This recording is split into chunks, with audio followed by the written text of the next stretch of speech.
ਹੁਣ ਤਾਂ ਬੀਬੀ ਕੋਈ ਧੀ ਆ ਪੁੱਤਰਾਂ ਨੂੰ ਲੈਂਦਾ ਵਾ ਹਾਂਜੀ ਨਹੀਂ ਆਂਦੇ ਆ ਬੜਾ ਛੱਡਦਾ ਲੱਤ ਨੂੰ ਡਿੱਗ ਪਈ ਸੱਟ ਲੱਗ ਗਈ ਡਿੱਗੀ ਆ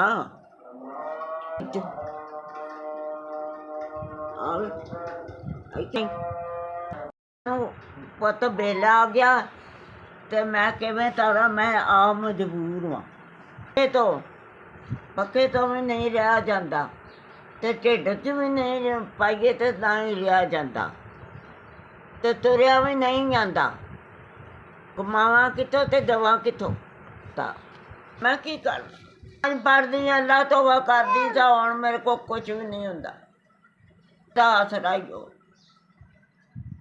ਤਾਰਦੇ ਅੱਲਾ ਪੁੱਤ ਤੈਨੂੰ ਨਾ ਜ਼ਿੰਦਗੀ ਕਰੇ ਤੇ ਅੱਲਾ ਮੇਰਾ 6000 ਕੱਲਿਆ ਤੋਂ ਹਾਂ ਅੱਲਾ ਤੈਨੂੰ ਤੰਦਰੁਸਤੀ ਦੇਵੇ ਤੁਹਾਡਾ 6000 ਰੁਪਈਆ ਆ ਗਿਆ ਅੱਲਾ ਪਾਕ ਜਿਉਂਦਾ ਰਹੋ